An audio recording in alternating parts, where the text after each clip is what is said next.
Hey guys, welcome back to Clownfish TV. This is Kneon. I am here with Geeky Sparkles. Hello.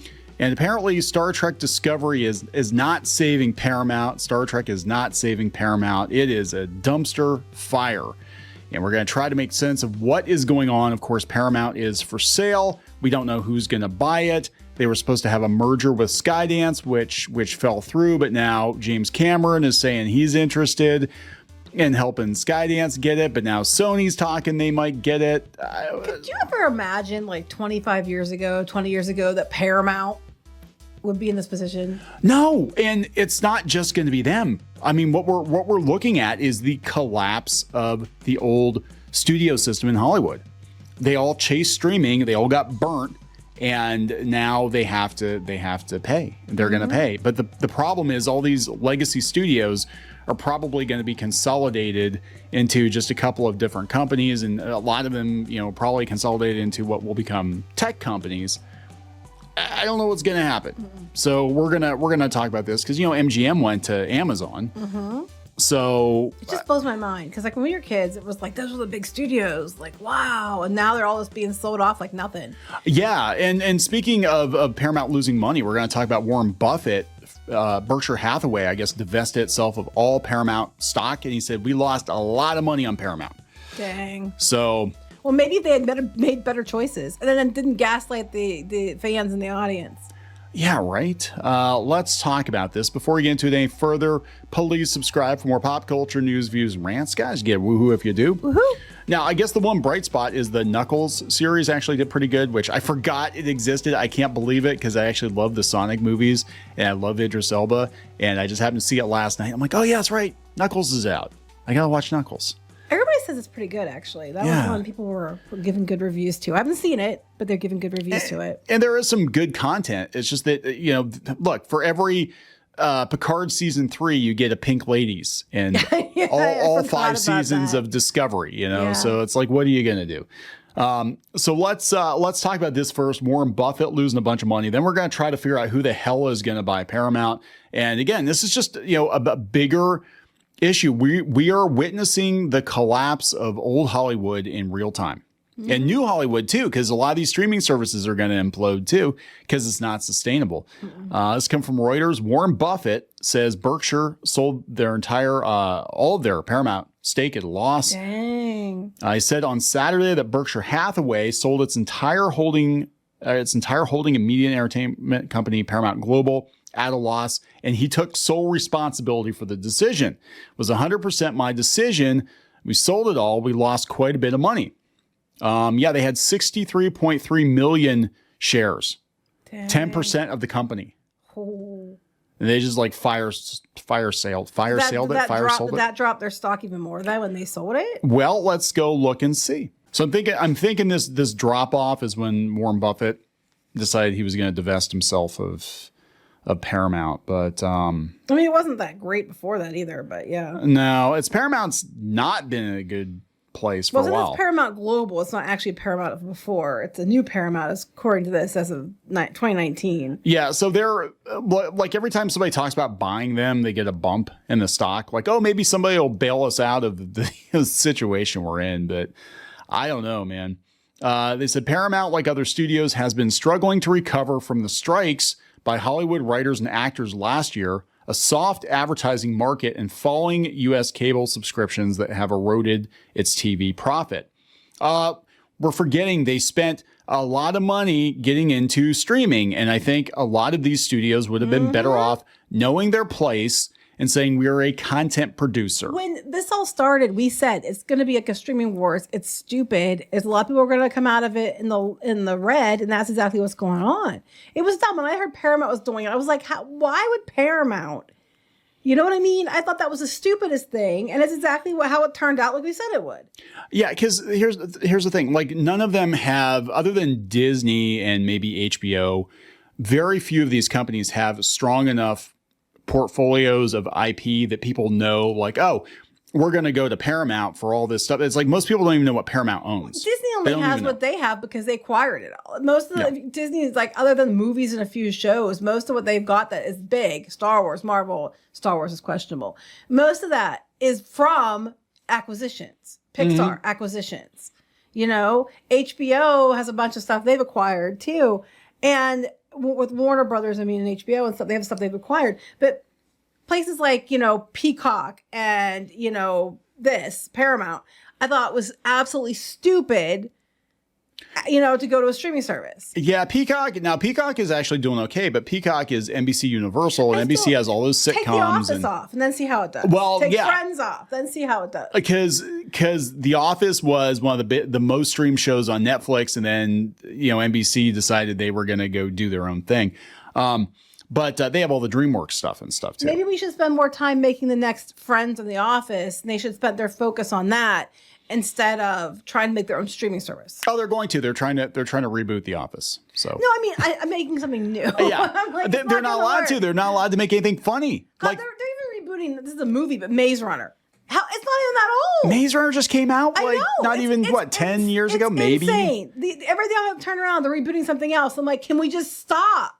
No one's going to watch it anyway. Just stop. People are going back, and this is a big part of the problem, and something that we talked about with the cartoons and with video games. People are going back and watching older content because it's like comfort food, and you get to a place where it's like, okay, this was peak TV. It's never going to get better than this, especially in this climate. It's never going to get any better than this. So why not just watch Seinfeld or Friends reruns? Except for a couple of shows like Stranger Things and things like that. A couple breakouts. Most people are still at the water cooler talking about Friends and The Office. Yeah. And all the things they've been talking about for years. Gen Z is discovering these shows for the first time. And they're all about it. Yeah, I mean, it's kind of like when we were kids, you know, they had Scooby-Doo reruns on or whatever. They had, like I said before, I used to watch, What's Happening and Good Times. Brady and Bunch always ran Brady that. Bunch. And, you know, these shows that were before my time, but they used to run them in syndication. So I watched them all, like the Brady Bunch kind of blew up. The Brady Bunch and Scooby-Doo blew up in the 90s because everybody was watching reruns. They made movies. They made movies. But they were like making fun of it. But yeah, no, see, this was a bad idea. I'm with you. They should have just stuck to what they did well.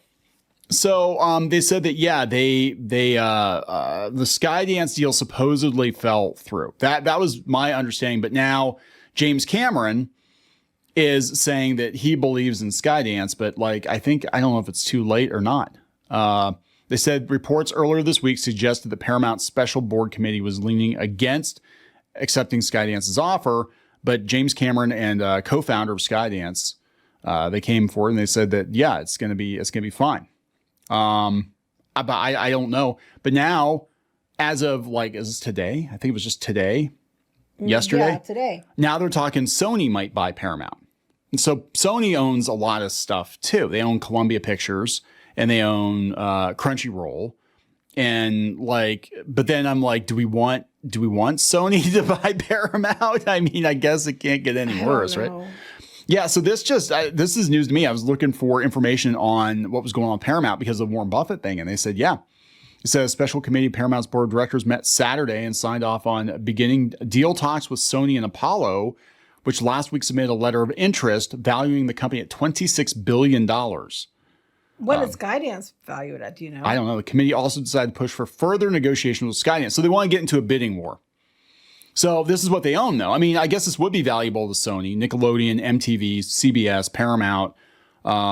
It's been exploring a deal as it faces industry-wide headwinds. It's called you done fucked up, you overspent, and the content's not good. Industry-wide headwinds. Industry-wide headwinds means y'all done decided to be streaming services, and then everything you said. Yeah, that's the industry-wide headwinds.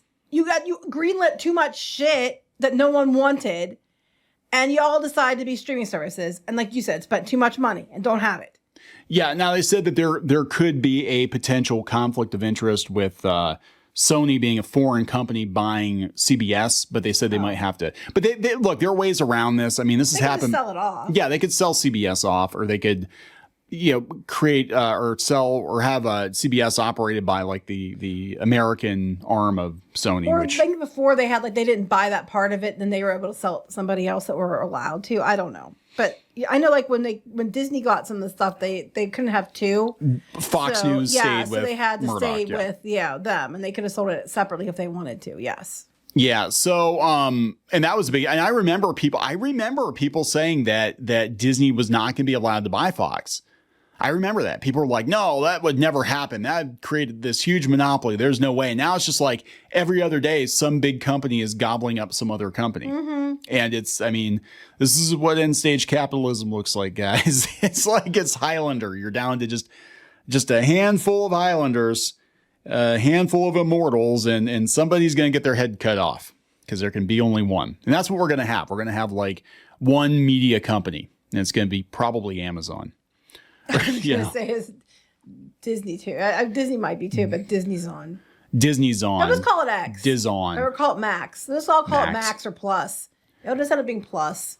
Yeah, so I don't know what's gonna happen, guys, but it's just and this is after they got rid of the CEO. He said he stepped down, but I don't think he. I don't think he stepped down either. I think he got his ass pushed out. They all say they stepped down. That's just it. When you're in an executive position, unless it's something really big that the company has to make a big overture of firing you publicly because of some backlash, it's always on to other opportunities. They step down. They're moving on because they want to do other things. It's never, they got fired. They let them save face. But everybody else in the industry knows they got fired. Yeah, now they're saying another potential is Peacock. So nobody knows what the hell is going on. All they know is that Paramount is losing money. Warren Buffett pulled all of his money out. He owned 10% of the company. And it's a dumpster fire. It's a dumpster fire. The content doesn't even matter so much at this point. It doesn't matter what you do. It's like it's just another streaming service. Nobody's watching cable. Nobody's watching shit. And look, it doesn't help. I'm gonna be honest, it doesn't help. Nickelodeon especially, there's been a lot of political stuff going on there, which parents have been dropping Nickelodeon, I think, because they're like, hey, this is kind of weird to have this kind of stuff in kids programming. Like this isn't what we signed up for. Plus Nickelodeon's probably taking a hit anyway because of the Dan Schneider documentary. People are probably like, yeah, we're not watching that pedo shit. But wasn't that Paramount who put it out? Who was the one who put it out? It was Nickelodeon. Yeah, it was Paramount. Yeah. So I was going to say it was Paramount to put it out. Yeah. So they're just getting like, they're already down, and it's like somebody just like they freaking jumped on top of them, started punching them in the head while they're already down. So it's not going to go over well. Yeah. It's like they're just done. Paramount's done. So it's just going to be a bunch of IP that somebody buys and absorbs into their company. So let's wrap this up. Wrap it up. Please subscribe for more pop culture news, views, and rants. We'll talk later. Bye.